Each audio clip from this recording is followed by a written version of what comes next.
a So police officer might ask. I him whether cut he's that fine. whole section out, cause I was like, I do not have time to go. Well, that's over all a the years. great thing, Yeah. too, like. So, well, and we always do a fall report. Yeah, In the trash data now, report. you Thank know the you. Black So- Bears Row, And right, Joanne they got a ride with forage me, so in she's the gonna morning, see right? when Like, I do, what so. were you thinking?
Thank you. So we are live.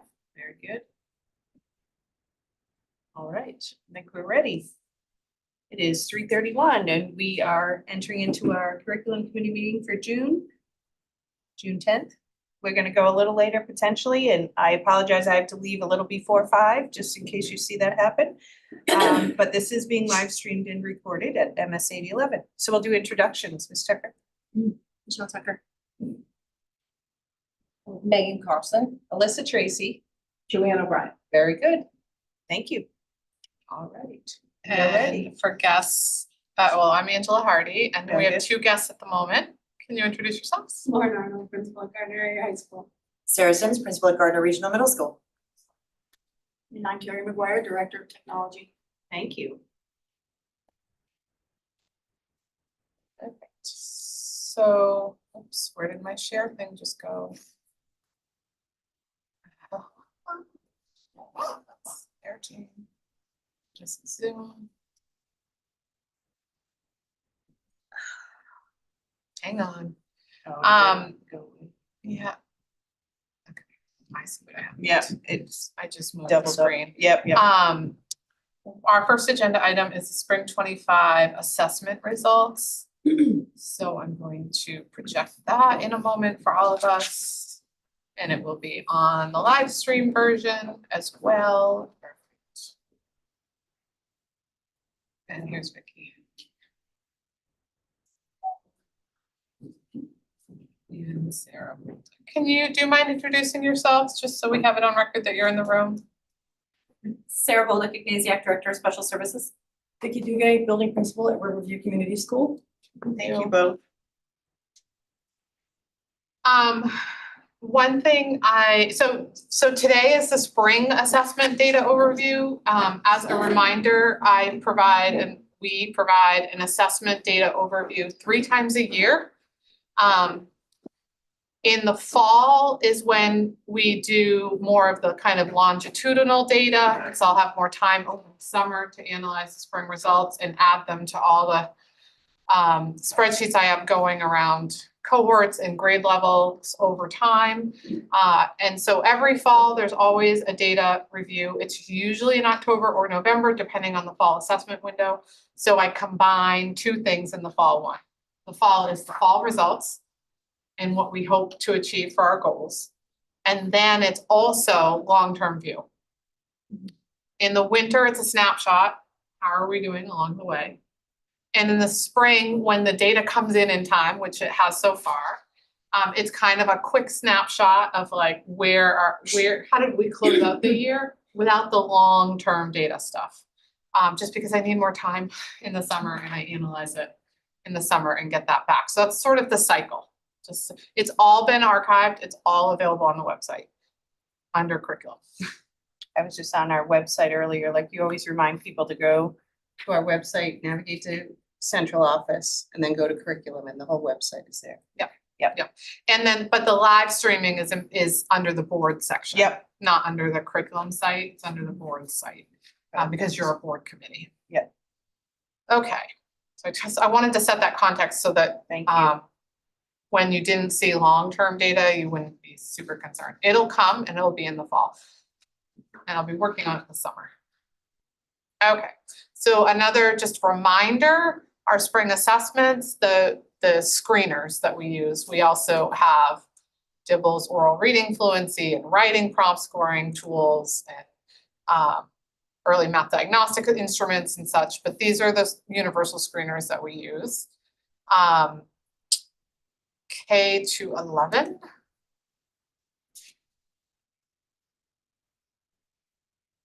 So we broke this report up differently this year. I'm going to give you an overview from a district's perspective.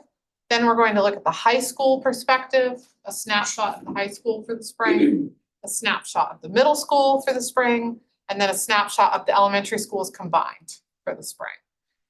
And we have a different presenter for each, and the opportunity to ask questions after each section or within each section. So chronic absenteeism is something we monitor in this district. Every district does. And it's also part of the state accountability system measure. And what we mean when we say that is that the goal at the state level by 2030 is 90% attendance rate for all students. What does that really mean when you're thinking specifically about chronic absenteeism? You're looking for someone to be qualified as chronically absent. It's 10% or more of absences based on the number of days enrolled.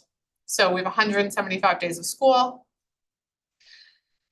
If the student only enrolled for 160 days, say they started the second week of school or something, right? So 10% of their absent days would be 16 days. So if they were absent for 16 days up to a certain point or more, they're chronically absent.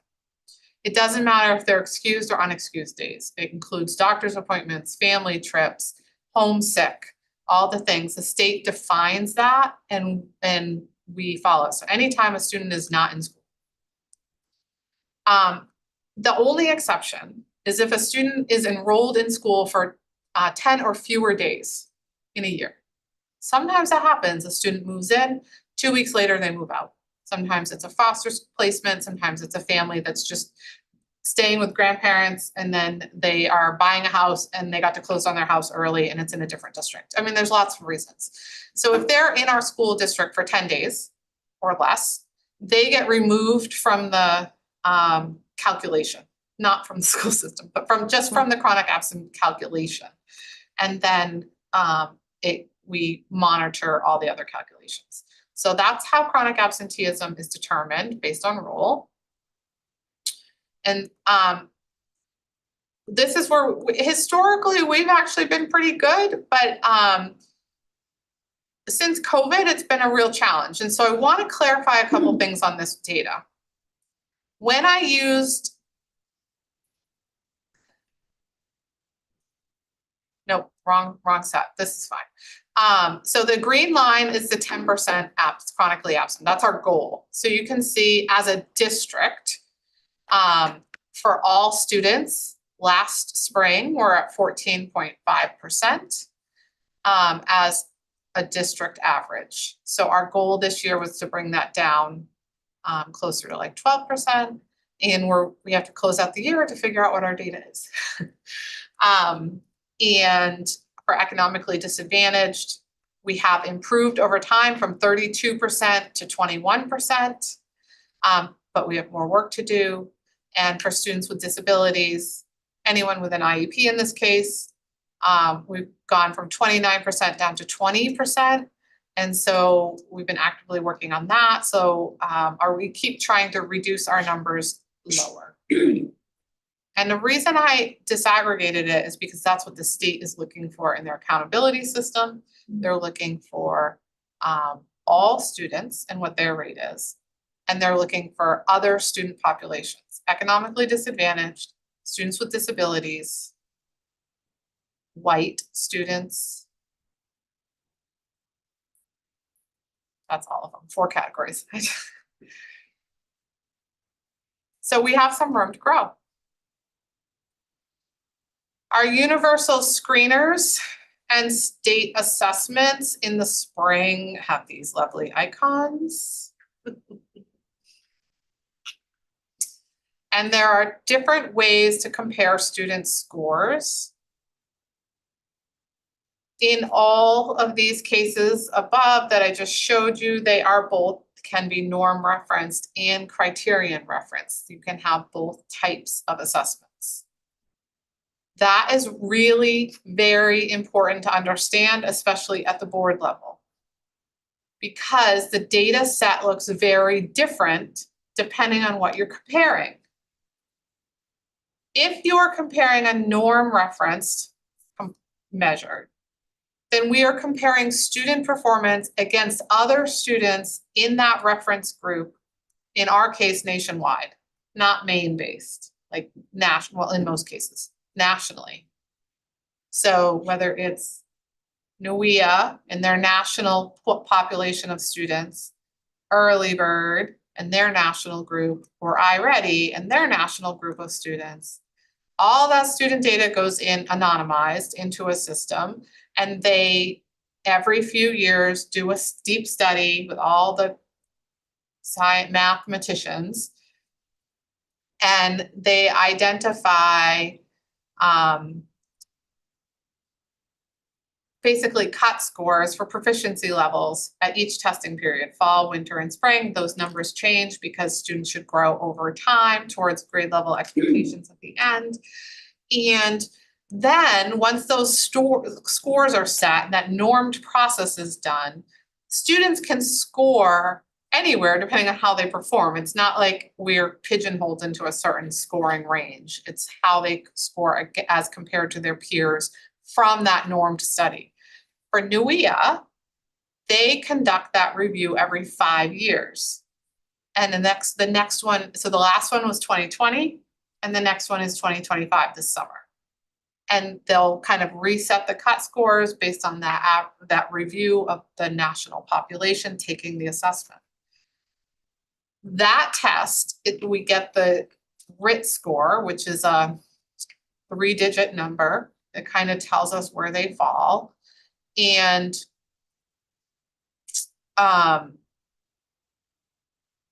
to be proficient, you have to hit whatever the cut score is that equals 61st percentile. That's when the bars turn green. You'll see colors soon. 61st percentile. That gets you proficient or higher. So that's a norm reference test. The criterion referenced approach of reviewing scores is when you're comparing students' skills or how they demonstrate their skills in a test. This is a snapshot against a set of expectations or grade level standards. In Maine, we've revised the NUIA MAP test, which is the national test, and added a layer to meet federal guidelines to call it the through-year test. Other states have too, not that many. And there's a bank of questions that are at grade level that are directly aligned to the Maine learning results in math and in reading. And students in the spring take what they normally take, the NUIA MAP, and what they don't know is that there's also this bank of questions in that testing experience of 43 questions-ish that have questions drawn from this main bank that are criterion reference specific to the standards. We're not comparing them against others. A band of students, we're comparing them against the standard, okay? And the questions usually are within one grade level of their assigned grade. So they should be exposed to questions 1 year below, on, and above. Sometimes referenced as easy, medium, hard, or early in the year, late in the year kind of questions. And those are sort of combined, those a bank of questions that come from the nationally normed component of the test and the bank of questions that come from the criterion referenced in test. And then behind the scenes, students can get a RIT score, which is that comparative review, and they get a scaled score, which is a 4-digit score. The scaled score is saying, did they meet grade level expectations, basically? Confused yet? That we have both in the same test. So iReady has similar, they lean heavily on criterion reference, but they do now have a norm study. Early Bird's the same way, okay? You can use the same test for different purposes. It's what your reference point is. But in NUIA, we get 2 different scores. and I'm gonna. And they're totally wackables. So here's Go together. a simpler way to look at it. In our Early Bird literacy screener, which is for our little ones, they listen, they have headphones on and they listen to this cute little bird go through a game and they respond with their microphone or they press buttons, touch screen, right? But letter name and letter sound are conducted by the teacher face to face. It just reduces distraction and ensures consistency and they follow a protocol. And it reduces any issues with speech. And students are assessed on whether they know their 26 letters. And then the teacher uploads that in a little checkbox of 26 letters. And they're also assessed on whether they know their 29 sounds. you know why there's more than 26 sounds? Vowel things. Yeah, Thank so the those are Yeah. sound, 2 letters, 1 sound, right? So they're added on. Can't think of the word. So if you look up here, criterion score in early bird would be if they know the expectation of 26 letters, that child in this example scored a 92% towards the grade level expectation of knowing all of them by the end of the year. And in sounds, harder, they missed 4 of them, it's 86%. It's calculated out of the total. Make sense? But the norm score difference is a big difference. Why do you think that is? The pool's bigger. There's a bigger pool. So talk a little more about that. It's not just the building, it's the district and then. No. It's not just the criteria. Oh, it's got It's the- not just the 26 letters, it's the result of 24 letters, knowing 24 letters out of 26. Compared not to the criteria, but compared to their end of year kindergartners all over the country That are involved in this. that are particular involved test. in this particular assessment. So if you're just looking at what do they know for grade level expectations, they know 92%. But if you're saying, well, compared to other end of year kindergartners, how do they do? Well, they're in the 67th percentile because kindergartners, we hope at the end of the year, the expectation is they know all 26 letters and can identify them and say them. And so if they got 25 out of 26, we can look it up, but their norm score is probably closer to 90th. And then they get 26 out of 26. It actually comes across as 99th. They don't have 100, but they call it 99th norm score. Yep. But you can see there's a big difference. Like if a child comparatively to other kindergartners, it's one type of score. And if it's to the expectations we have for all kindergartners universally that they all know 26, they're doing quite well. So it's 2 different approaches. Letter sounds is really interesting because the child missed 4 sounds and got 86%. Now we know it as a parent and as a teacher, we would need to work on those 4 sounds. And we actually know what they are because in the assessment we can then click. We can show the parents, these are the 4 sounds, let's work on them together, ta-da! On the norm score, we just know they're not quite there, but they're doing really well compared to other kindergartners. We don't know the 4 sounds that are missing or how many are missing. But they look like they're knocking it out of the park, 96th percentile. Because sounds are harder than letter names for kindergartners at the end of the year. There's always those tricky ones. So comparatively, nationally, letter names, more students know letter names by the end of kindergarten than they know letter sounds. Make sense? We're on board, kind of? Okay. This same concept is true for every other thing we're gonna do. I just tried to give one that's a little more concrete for all of us to understand. And on top of it, when we think about Wow. literacy, these are all the things we're looking for. Now the tests choose different aspects of this or try to weave pieces in. It depends on which assessment we're using and when. But this is what it takes to become a skilled reader. And in the past, we've gone through this in detail. And if you ever want Yeah. that again, we can go through it again. But I always like to remind us, like, it's not just about reading the words fluently. It's all these characteristics that help a student then be able to read fluently and with understanding. So here's our snapshot across the grade levels just this year. So this is using NWEA. This is specifically looking at the normed results. That's why the RIT is a Q for that.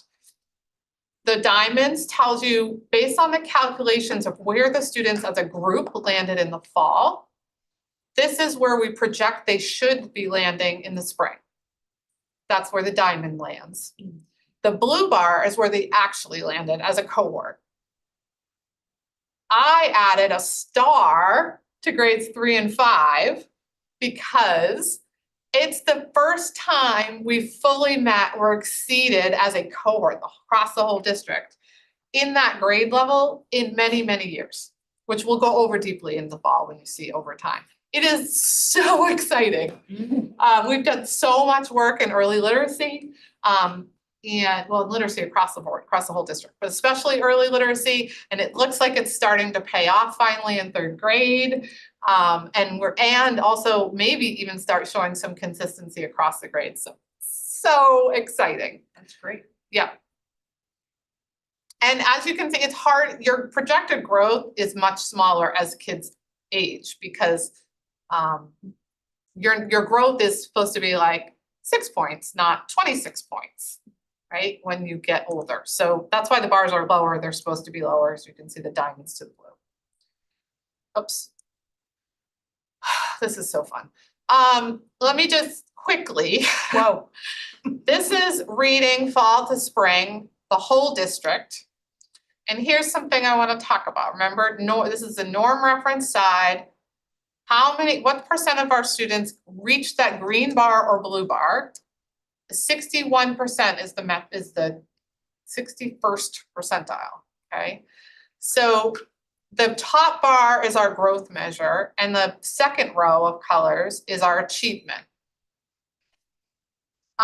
So in the fall, our achievement, green and blue combined, was 40%. And in this, as a whole district that took the test, grades 3 through 8 plus 10. Nope. Grades 1 through 10, because I did all of them, because RIT. The two versions report out differently, so I have to, it's all of them 1 through 10. So 1 through 10 collectively, we had 40% proficiency. And we moved to 39% proficiency. Remember, they have to grow and they have to meet questions over time. So basically, we remain status quo. Because they learned more. So it shows that they stayed on track learning. They just didn't exceed growth like we need them to do every year in order to keep growing that achievement level. So it doesn't mean they're not growing. They are growing consistently, which is why we're staying right where we are. We're growing. We're not losing growth. Wrong direction. And then here's the fun part. When we look at the same test the students took in the spring, and we look at the norm referenced version of it, our average for the district is 39%, just like that little box right there. When we look at the criterion reference portion, was the main learning results. How are they doing against main grade level standards? 66% of our students are proficient.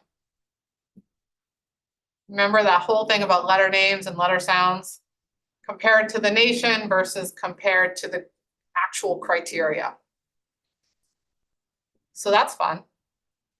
So we're doing much better when you look at how we're doing against the criteria. All of our curriculum is aligned to the grade level standards. And our students are at 66%, not quite at our metric, but we certainly are making progress. Here's math. And again, the stars show that there's been challenges in the past in those particular grade levels for growth. And this is a bright spot this year. Like, wow, especially third grade. Well, actually third and eighth grade. And then to see fifth grade really hit the metric, it was really exciting. Man, we've been saying third grade for how long? For years and years. Well, we've had Mhm. it's a big jump in the standards, Yeah. third grade. It's a change in the test format in third grade, but for every other third grader too. Yeah. We have had a fair amount of turnover in third grade for teaching staff. Either most people, they moved grades, they didn't like leave our district, but there's a couple of people who like went off to a different field of study outside of education. So that changes it more than maybe fourth grade is quite stable as a teaching group. Can someone change the heat just a little? Now we're Freezing. freezing. Instead of cold. Yeah. I'm so cold. I think it's great, And then but here's a it's just- snapshot for spring, for math. It's just almost the same idea, right? They are learning across the year and they're making pace. They're just not exceeding. They need to exceed growth over a year, more than a year's growth as a cohort across grade levels, year over year, to get that number to go higher. So they're keeping pace, we've gotta jump it a little higher. And this in math is grades 3 through 10, because we use a different metric, K5. And so I only have the students have to take 2 tests in grades 3, 4, 5. I don't want the littlest to have to do that. But then again, when you look at criterion referenced, more than half our students are meeting grade level expectations on the test on that day that they take the test. But when you compare them against the norm study, we're at 35%. I'll be super curious to see how the norm study falls out this summer and where the numbers shift.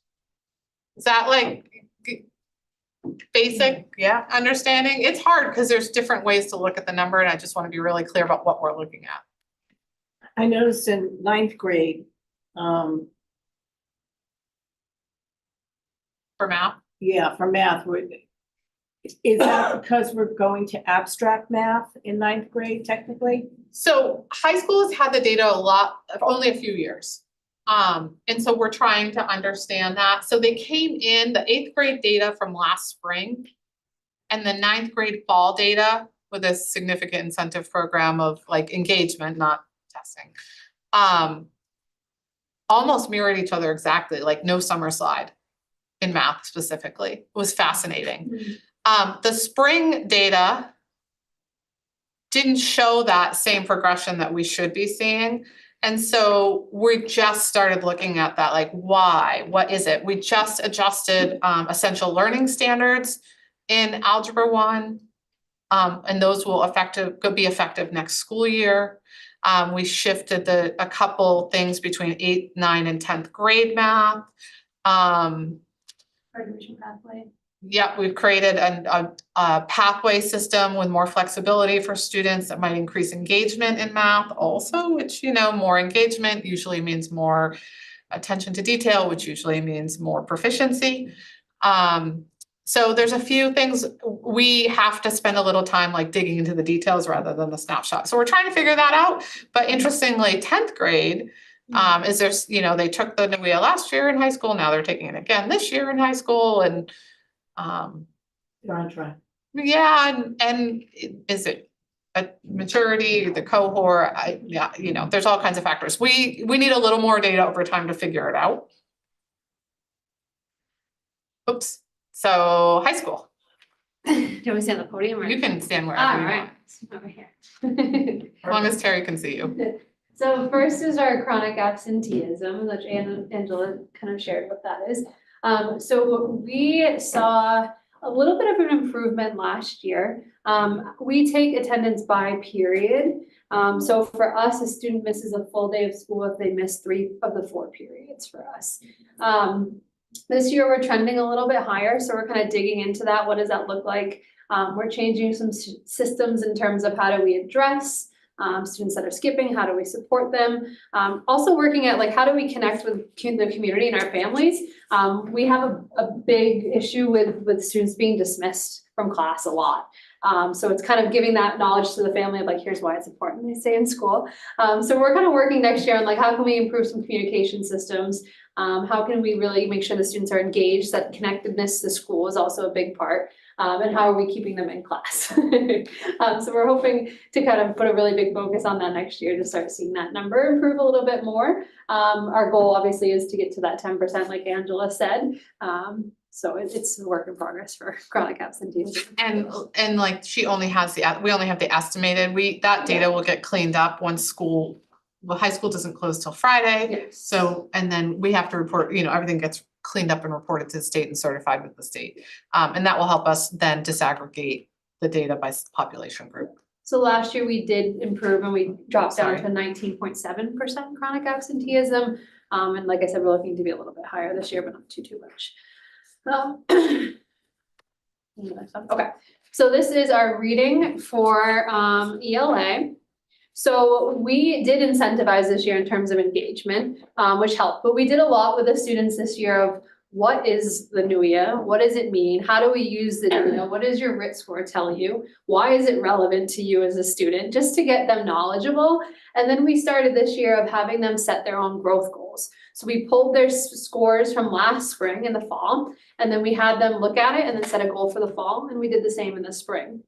So we saw that our grade 9 students maintained this year from fall to spring, and we saw an improvement overall from spring to spring. So if we're just looking this year, our fall scores showed our students are capable. We were at 43% proficiency overall. That's that norm reference that Angela mentioned. Our 9th graders were at 41%. They maintained in English and reading, and then our grade 10 did see a little bit of a drop. And we're, like Angela said, trying to like pull out that, like, what is the cause? We know we have AP testing that goes on for our 10th graders during that week. We know they're coming back from break. So how do we kind of, get feedback from the students, but also dig deeper on our practices? But overall, from spring to spring, we did see an increase of about 2%. So it was some growth, not as much as we'd like to see, and a little bit of a decrease from the fall. But overall, in that criterion, last year we were about 70%. This year we're about 66. Which is above the above state goal for Yep. us. So the state sets a goal based on a long-term plan, and they do this calculation about here's your gap, and over every year you should increase by X%. And 67% is a 3% above our state goal for this spring's data set. So 67% is nearly 70%. That is so We're so exciting. close. So that's, for English. And it's gray in 9th grade because we don't have a criterion reference. It's Right. grades 3 through 8 and 10 for the We state. dig a little bit deeper into this just now, like an hour ago, with this full staff, and it was interesting to see when we broke it down, even male and female, what the discrepancy is. So we're really looking at this data, digging in deep, trying to get some student feedback, and looking at some of our systems and supports. But we're seeing some growth. For math, overall, we had a really solid increase this fall. We were at 44% proficiency, which was up 7% from last fall. For grade 9, that was at 47, which was up 6%, and grade 10 was 39, which was up 4%. Again, this spring, we did see a dip from spring to spring. Overall, we had about an 8% increase.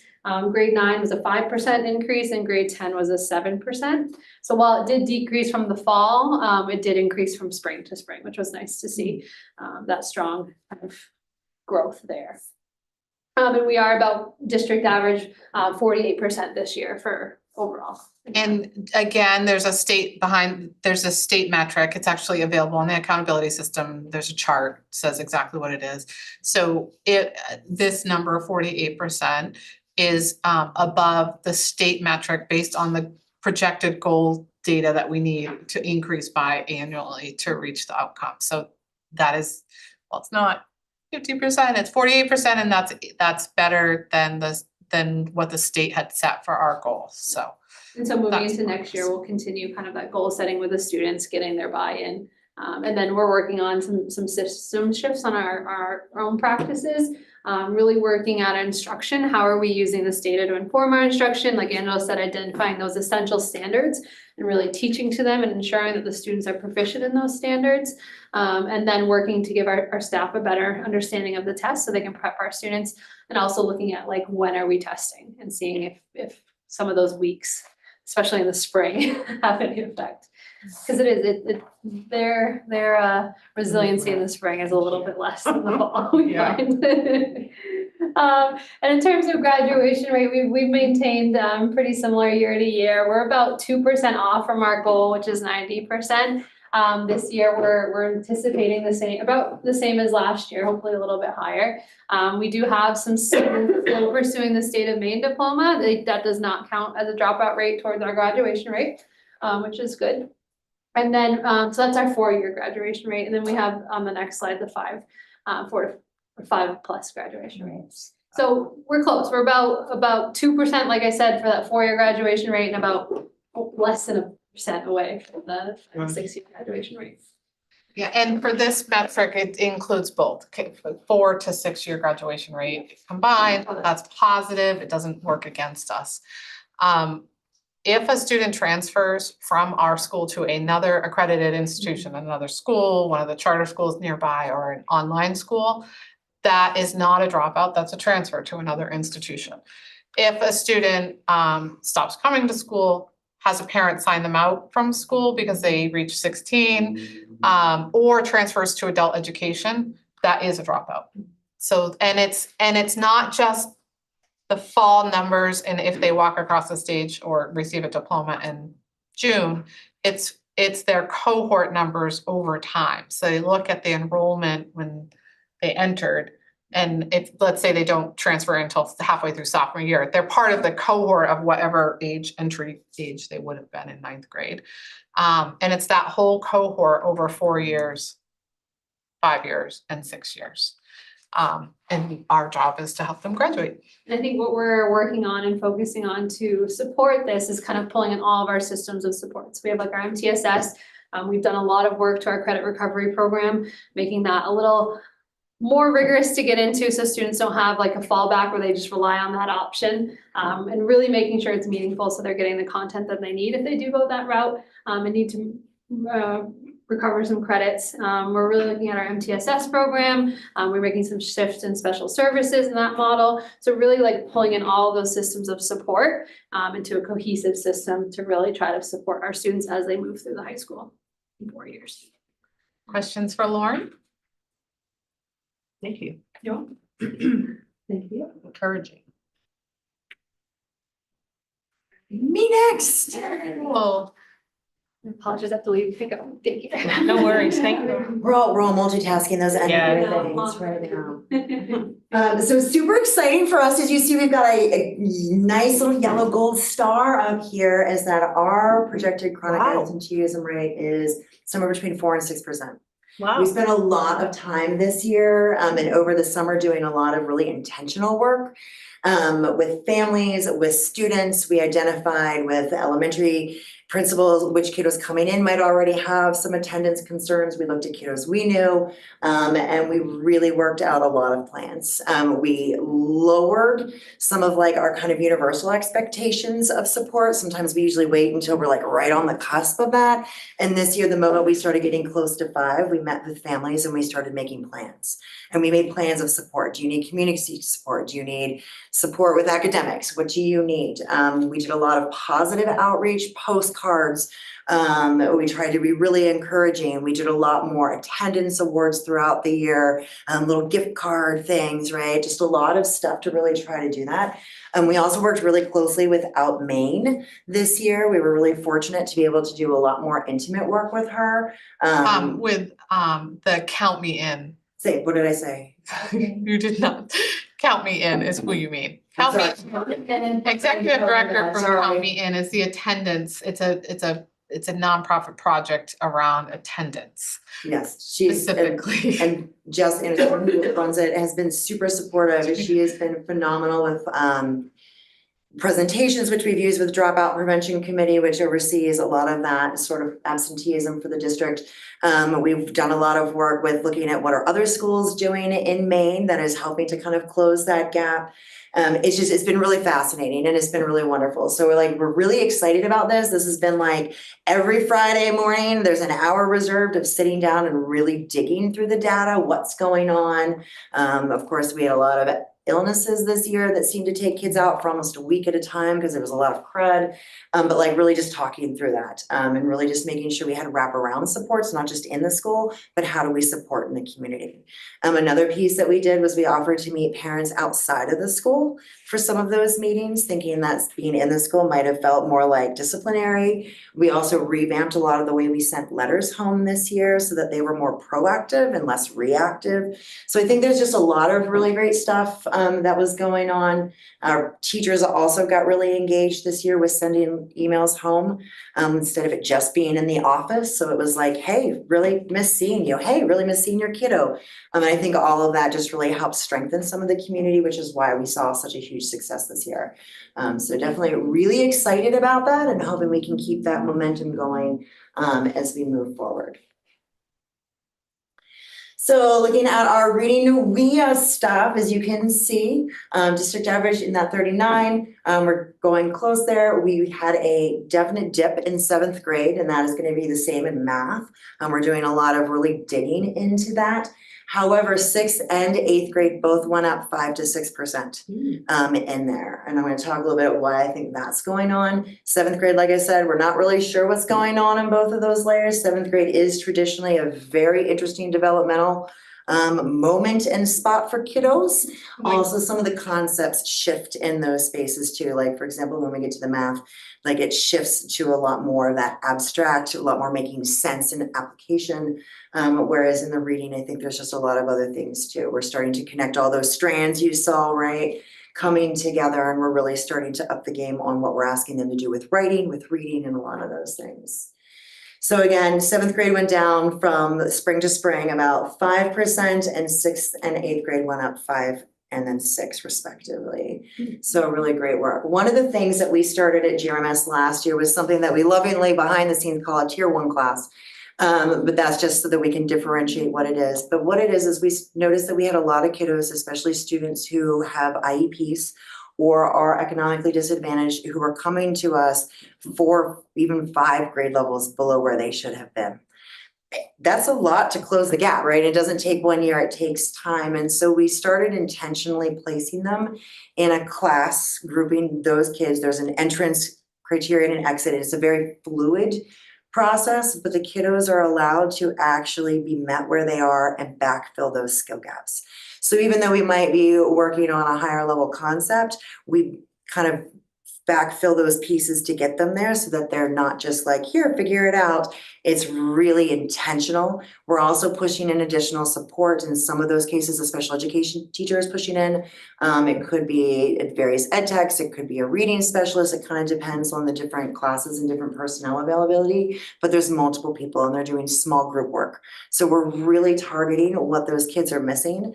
One of the really exciting data statistics right now is in both of our tier 1, whether it's math or ELA, 56% of the kids who were in any of those identified classes came out of it to meet grade level standards. Wow. So we are seeing kids, some of the kids grew 2 to 3 years over the last 2 years, which is really, really awesome. And just a testament to the work of the teachers. The number one thing that they really focus on first is making it enjoyable again. Because for whatever reason, these kids have lost skills or checked out, or I hate reading, or they've told themselves I'm not good at math. So it's just really interesting to watch them build this confidence where kids are like, I love math all of a sudden. You're like, that's what I wanted to hear. We also did a lot of NAWIA incentives in regards to engagement this year. And I think that helped a lot. Teachers met individually with students to look at where they were, make goals. We had the goal on a sticky note, the number next to them when they took the assessment, and afterwards they're chomping a bit, Dr. Sims, could you pull my score? Could you pull my score? I need to know. And then we did follow-up meetings with them, and they really looked at their own individual growth. And I think they really saw like, wow, kids were coming in, oh my God, I grew 17 points, which is, as you heard, we see the growth need to be smaller at this stage, but there were some big growth, which is why we're seeing. So what the data doesn't really reflect is that when you saw all those color bands earlier, right? The yellow, the red, and the yellow, and then you write the green, orange, and green, is what we're seeing is a lot of movement upward. So not a lot of our kids have closed the gap enough to really push the the standards bar, but we have way less kids in the red, and we have way more kids in the yellow, and way more kids in the yellow up at the top of that yellow. So what's really exciting is I think that we're starting to see that momentum shift, and we're going to see a lot more kids starting to jump back out into that next step.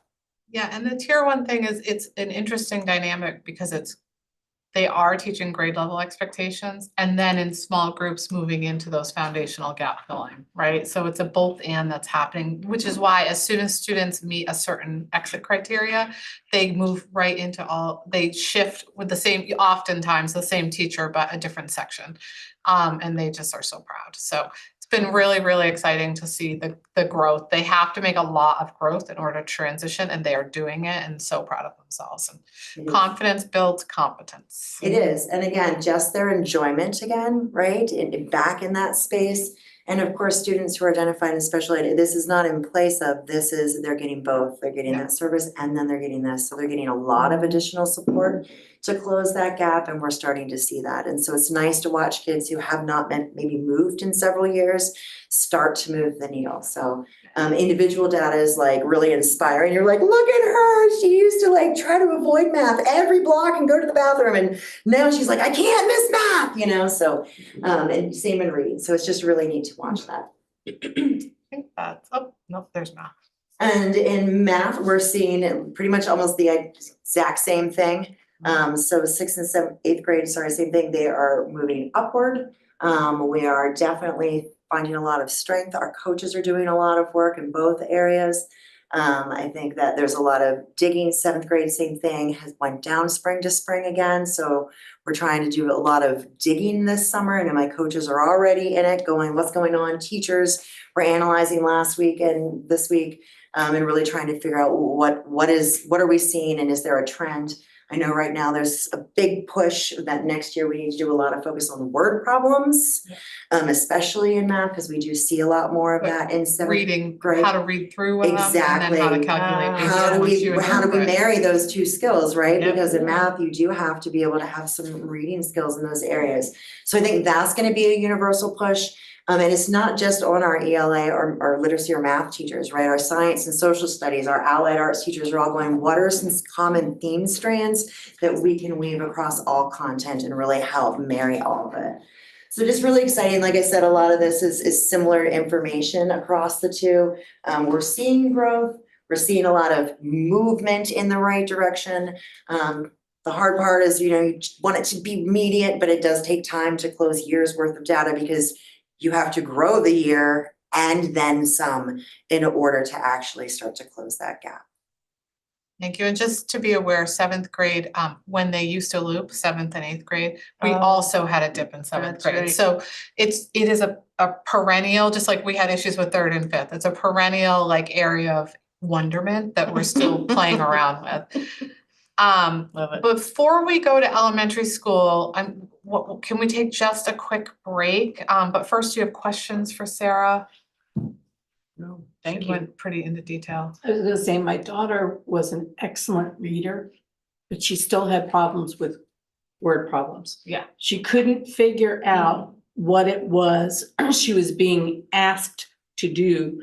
So it's almost like, in some cases, a different language, you have to be able to say, this group of words means this. Yeah. Right. You know, Math comprehension really, rather than reading Yes. comprehension, And yeah. your different sides of your brain do those different things, Yeah. right? And when you put them together, it means those synapses and all that have to fire like back and forth. So it's just really exciting. Like I said, there's some really neat growth going on underneath, and then there's overall growth. And then still some work to do. So it's nice to see that momentum and excited to see it moving forward. Thank you so much. Thank you so much. Thank you. Sarah's going to step out too. Oh, did you? I was just saying, do we have a summer program to help kids continue? So the Boys and Girls Club does most of our summer programming, we have a partnership with them. Yeah, unless it's extended school year with special education. Terry, can we take just a can we just turn the mic off for just a minute? We're gonna take a quick recess and transition to elementary school, but you can keep the screen on.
She'll be back. Okay, so we're back online now. Thank you.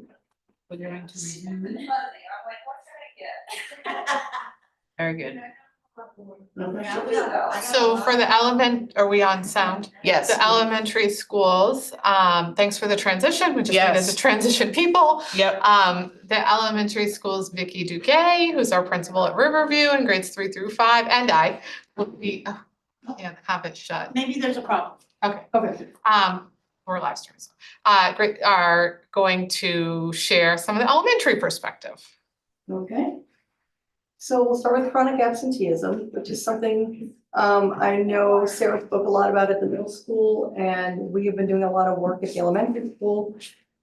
We're seeing improvement, not quite as fast as we've hoped, but we've gone from 14.5% down to 12.2%. And when you look at the economically disadvantaged and the students with disabilities, it's coming down. A lot of what we've been doing is at the beginning of the year, the teachers are all notified of students that are possible chronic absenteeism, so they keep an eye on them. We have done a lot of work with reaching out to families ahead of time, before they hit that point, communicating, hey, what's going on? Is there something going on that we need to know? If they go on vacation, really kind of stressing, vacation, great, we don't want to get in the way of a family vacation, but it's important on those other days that they do come. Where we're finding a struggle, when I looked at the data this year, we are finding that early release days are issues. Students are not feeling those, families are not feeling, I shouldn't say students because it's families. So we have decided to really pinpoint for next year at making how important those days are. And this year, the last 2 years, we've actually scheduled a couple of them where we've made them like a math day, a literacy day, and they're doing rotations and they get to go amongst different classrooms, and that's helped. But when we dug into some of those days, even if we could just pick up those days, our absenteeism would go way down. Because yours is by the whole day if they Yeah. attend, not like the high school by. Right. Yeah. Correct, we do a Yeah. whole day, we don't do Yeah. a period. Yeah. So those days really count. And if that is the only thing we get online, our numbers, our chronic absenteeism come way down. Nice. So the other thing we did this year is we realized through our meeting with our parent and community engagement members, they don't always understand what chronic absenteeism means and what truancy means. And we spent a long time revamping what the letters that get sent out, so they're friendlier, they're more informative. We also made an attendance matters sheet that we started passing out right in the fall. Doesn't matter if you're tardy, doesn't matter if you miss a half a day, and trying to make it friendly. And our parent person, she went over it and made sure that it made sense as a parent. So we're trying to engage our parent and community members more too. So that's what we're doing with chronic absenteeism. It's kind of hard because it really is based on the families more than the student, because they were young. So that's that piece. NUIA, reading spring, looking at this, our district average for the norm was 39% and the criterion 66. Do you want me to read through the numbers? No, you can, if there's any highlights there. I think highlight would be grade 4. That historically, or this class tracking has been a little bit lower, and we're starting to see some movement in that grade. And I'll speak more to that when we get to math, some of the specific things we did in math. But one of the things we tried to focus on this year with literacy is stamina. Due to COVID, students don't have the stamina to sit and read, to sit and write. So one of the focuses we decided to get really pinpointy this year and focus on a couple of specific things. And one of the things we focused on was writing, and writing for 30 minutes a day. From, again, I'm grades 3 through 5, but starting right off at the beginning of the year, hitting that 30-minute, hit it by mid-fall, which we did. So the teachers looked at me like I had 2 heads. But we really did. We worked on it. We built the time. Our coaches helped us with training. We did a lot of training through the writing program. And I think that's where we're starting to see the needle move a little bit. Our kids are starting to build that stamina. There's some of our kids don't want to stop writing now. I think the struggle is sometimes when we tell them they have to write a certain genre, but they rose to the challenge this year. And I think we'll start seeing the needle move a little bit more as we keep that going. So that was one of the specifics in. I'll just highlight grade 1. It's one of our highest proficiency rates, but it's also the highest grade 1 is seen in a while, is 51%.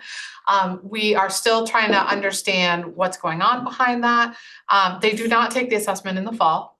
Because they're already, you'll see early bird data, they're taking early bird and there's face-to-face teacher data collection, and we're trying to be cautious about the screen time. And so, but the teachers specifically in grade 1 wanted to see the results on a different type of assessment, and we just wanted to see them, want to follow them over time. And so they take the winter one basically to get used to it. And we track the data, but that gives it, and then the spring one, you can see growth, but it gives us, we feel like the spring data is probably more accurate because it's their second time trying that type of assessment. And the rates were so much higher than we've seen historically when we've done first grade. We have now a number of years with the literacy reading and writing program. We added in the phonological awareness program a few years ago. We've shifted our phonics instruction. First we had none, and then we had some, and then we shifted it to be even more explicit and systematic. The teachers seem to love it. And the results on multiple measures, not just NUIA, are showing really strong results, and that they can transfer it to reading, which in first grade is an early indicator, but an exciting one. And so this is, this is really interesting data. Thanks. This is, so I promise, this is just to clarify, like it was a placeholder for me to remember to say, because literacy is so complex, right? There's lots of layers, and we're very specific about our literacy program to make sure we have all these components of literacy. And then not only are students having components of literacy, but then they're also learning to bring those together, braid them together, and apply them to connected text books. Early on decodables, and then towards kind of a traditional connected text, and hearing authentic stories all the time too. And so what we wanted, NUIA provides some disaggregated data, but mostly kind of that overall picture across time. And we wanted an assessment that provides that more specific, the components of reading, so that we can dive down a little deeper and figure out where is it that the students hung up and how can we intervene quickly and early. And so that's where this early bird screener comes in. This is just pre-K to K. We have we're kind of pulling together different reports that you'll see in the fall, but this is just by grade. So right now this year, pre-K letter names and kindergarten letter names. So you can see the proficiency rates increasing, but it's different cohorts of kids because it's this year's kids. And then letter sounds. Blending is when you're putting the sounds together. Ka, at, cat. And that's blending. First sounds, can they identify the first sound of a word? That's really tricky. And then vocabulary, they're looking oftentimes at pictures, and they're determining what is the word for that picture. And oftentimes they're given multiple options, or they're giving multiple pictures, and they hear the word and they have to find the picture that matches the word. And they're not easy words, but it's the idea is the more you read, the greater your vocabulary. So are we exposing students enough so that their vocabulary increases over time? And it can be auditory, as well as they don't have to read the vocabulary. They're listening and making the connection to a visual. So you can see we're increasing in letter name and sound proficiency. We're on track with our vocabulary proficiency, but we can work on blending more, especially in kindergarten. They're really doing more of it in pre-K clearly, and that practice really probably should be practiced more so in kindergarten. And then this one, it's by cohort. So this year's kindergarten and when they were in pre-K last year. So do you also want to see growth, right? So letter name, their proficiency, and letter sound, especially their proficiency, went up exceptionally across the district. And their vocabulary continues to be on par. So kindergarten expectations are greater than pre-K expectations. So you want it to at least stay the same or get higher. And you can see that with first sounds as well. But again, blending is something it feels like we need to do a little more of. Additionally, what we don't see here is what I'll show you in a minute, but 41% of students are independently skilled at word reading without prompting. So they're given a word or phrase and they need to read it through without adult prompting. That's a really hard skill independently when you're 7, almost 6 to 7, right? Yeah. And so 6, when you're 6, kindergarten, not first grade. And so that's pretty exciting that we're starting to see that happening. Oftentimes there's context clues or the adult might encourage or give a prompt. This is very independent. And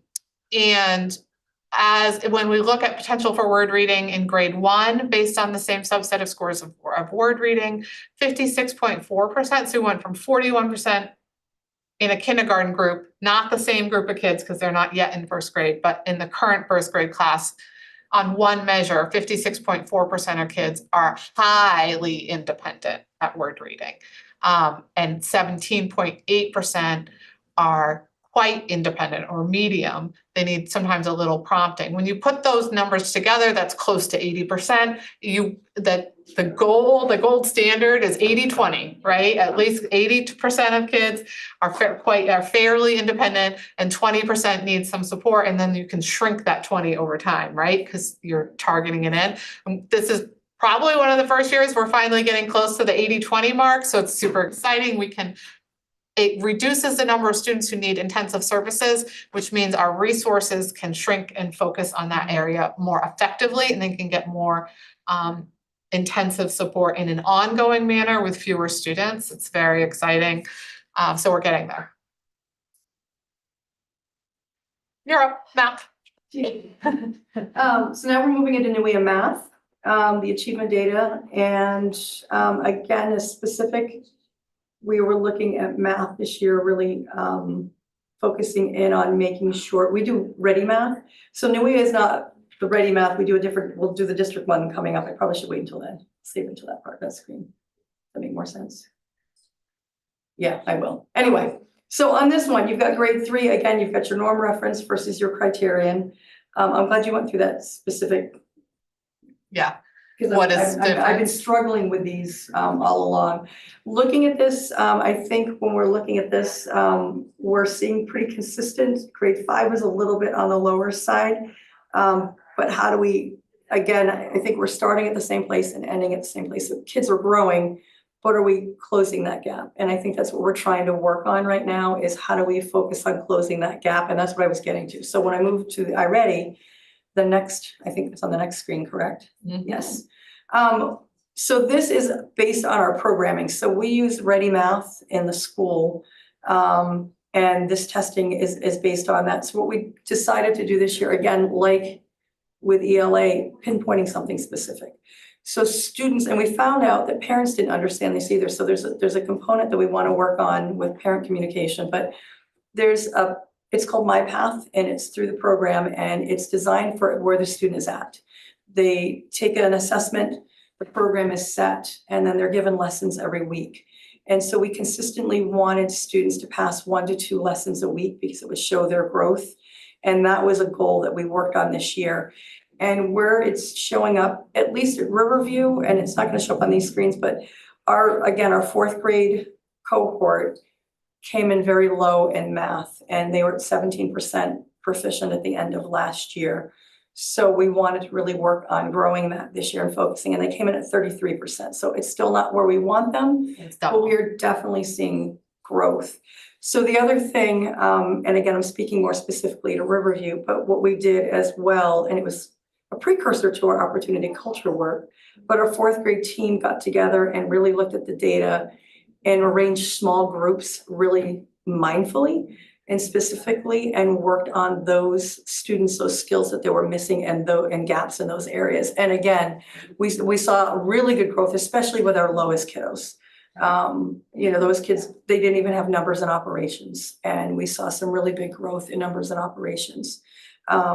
So if you look at this, this is just giving you your bars. I look at 2 things. When I really look at this, the yellow bar to me is important that it kind of stays consistent.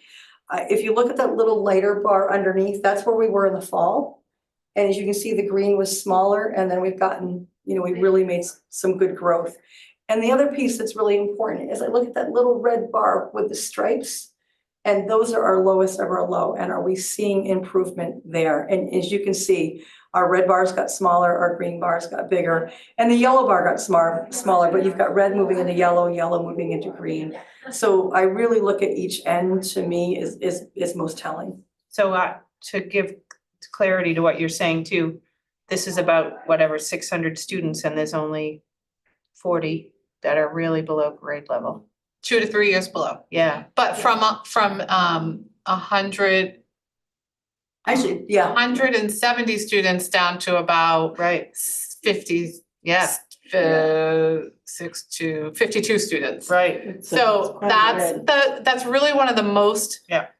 areas of growth we've ever had in that category. So we've done a ton of work at like lining up alignment in curriculum around students with special needs, around tier 3 interventions, which is our Title I program, around classroom interventions and teachers around really looking at their small group instruction. I mean, it's powerful. And our middle group went from 62% to 40%. So a bunch of those students in the red category moved up, and yet a bunch of the students in the yellow category had to move up into green to make this work, right? That's and to be up at or above grade level, moving from 5 to 32% is powerful, equally powerful.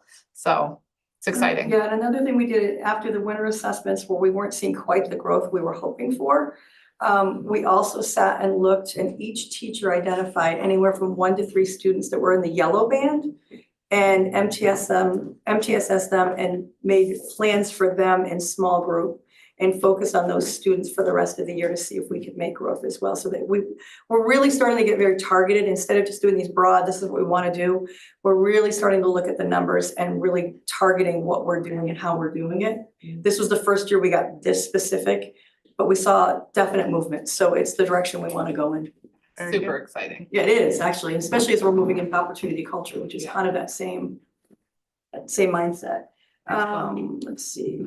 Sorry, I got frozen for a second. So these right here, so this is the iReady from the screen before. This is now broken down. iReady gets broken into 4 different areas: numbers and operations, algebra and algebraic thinking, measurement and data, and geometry. And again, pay attention to the lines underneath that are faded. That's where we started in the fall.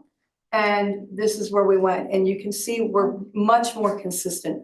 Geometry had not been as strong. So we knew that was an area we needed to focus on. And what's really nice when it is broken into these bands, we know where our focus is. We know what we need to do. And we've been consistent now that we're getting nice, consistent growth across all 4 bands.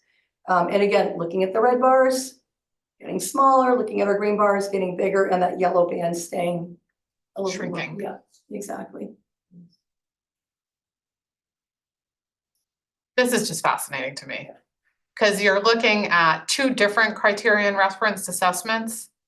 Like if you look at NUIA's criterion reference, the 3-year part, and you look at iReady, and you look at K5 averages, they're almost exactly the same. Isn't that fascinating? That's grade level expectations by 2 different metrics. They're almost the same. So that's fascinating to me. And I'm like, oh, if we keep moving the needle, like what that could look like. When you look at norm reference comparative to a national group, right? That's where our number shifts, but still shows growth, right? So we'll see. We'll see how that plays out. And then you've seen this, we just shrunk it to this More grade stars. span. More stars. And then this is, go ahead, sorry. No, that's okay. This is always interesting to look at when you kind of block it. You've got the quadrants, your high performance, high growth, low performance, high growth, low performance, low growth, high performance, low growth. So you really, I mean, obviously you want to be in the high performance, high growth.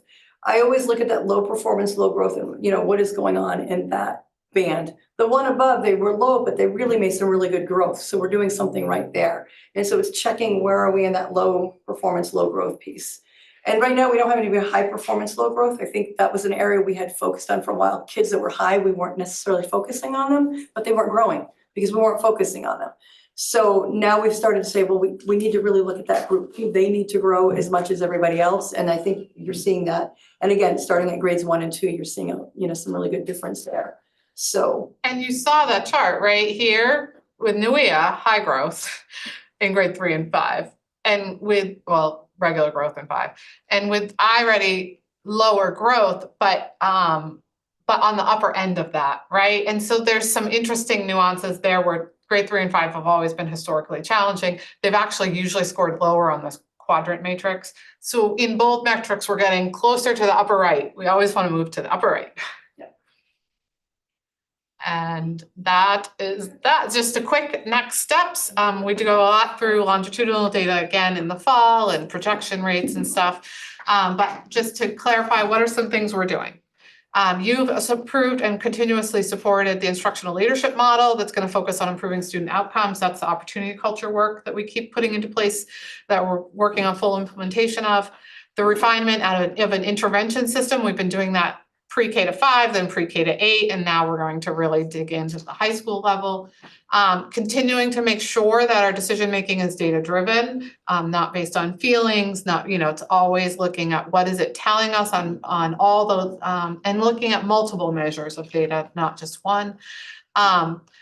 Continuing to shift the model of instructions for students with IEPs everywhere, but we've done a lot of that work over the last few years. So really now leaning into the high school and making those shifts happen, so that we're sure they're meeting their IEP goals. We're sure that their instruction is really systematic, explicit, and targeted, and not just like a blanket kind of approach.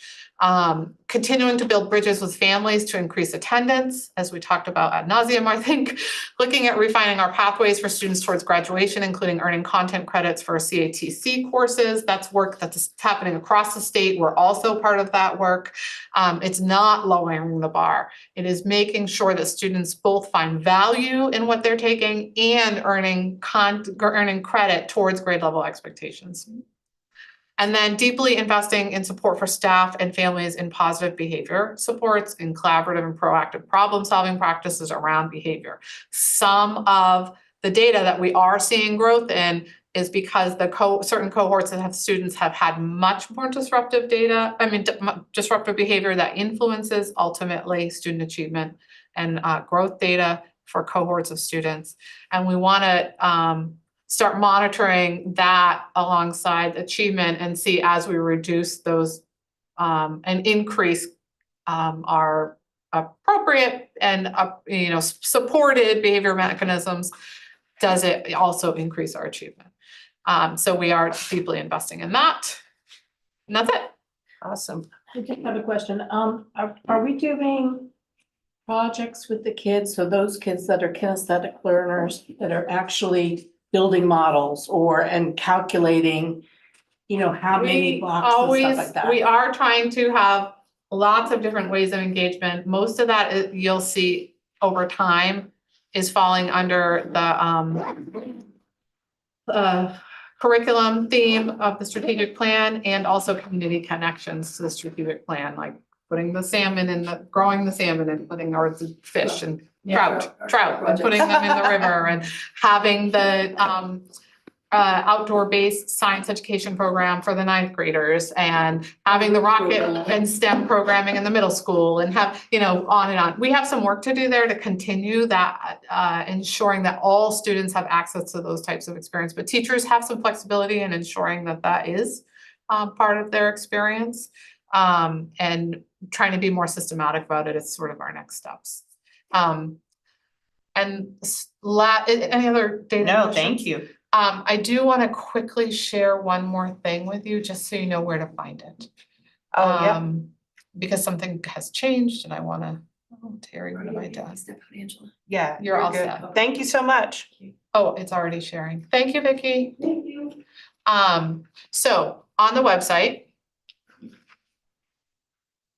when you go to the homepage and you click on, I can't make it go up and down, and you click on central office for the school. Yep.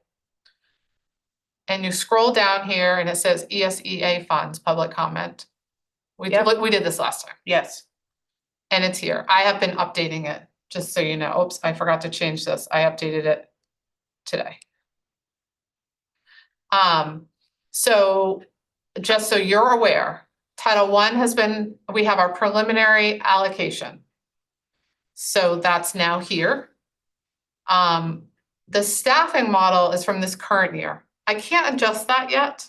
Remember, it's data driven, Right. based on Right. student needs, and within the budget. I can't adjust that yet because some of our staff, many of our staff in Title I are very, very skilled ed tech threes. The Ed Tech Association is in negotiations for their contract Right. until they're close. Mm. So once that closes, then Andrea can help me estimate all of the salaries and benefits that will Right. be impacted through that agreement and Right. also because of state changes in labor laws. Yes. And then I can say for sure, these are the positions we can absolutely fund within the framework that we have, meeting all the expectations.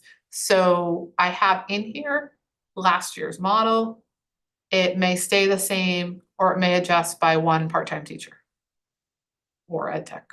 Cool. Depending upon Mhm. the outcome of that. And as soon as I know, I will make sure people know.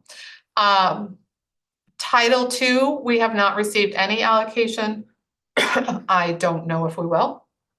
Title IV, we have now received a preliminary allocation, which is $2,400-ish, more than last year. Title V, we received, you already saw that we had a preliminary allocation about $2,500 less than last year, so those two are about a wash. Yeah. We typically, in our grant application process, you have supported moving all of Title IV into Title V. It's a flexible fund, we qualify. And then we use that to pay the salary and benefits of one ed tech in math intervention in a school that doesn't qualify for Title I. I'm not sure until with Ed Tech Association negotiations are complete, Right. if the funds we have will cover that cost, or if Andrew will have to work with me, if we have carryover from this year, if we can use that to cover the discrepancy or not. So we'll get that sorted out. So all of this is hinging on negotiations finishing so we can finalize We're close, calculations, yeah. so we can work within our budget to move programming forward and staff forward. And that's my update. Thank you so much. You did it. I did it. Look at that, and we're Look adjourned at at you. 4:49. Okay, thank you, everyone. Thank you so much. Angela. I'm gonna hit the head before we run, Joanne.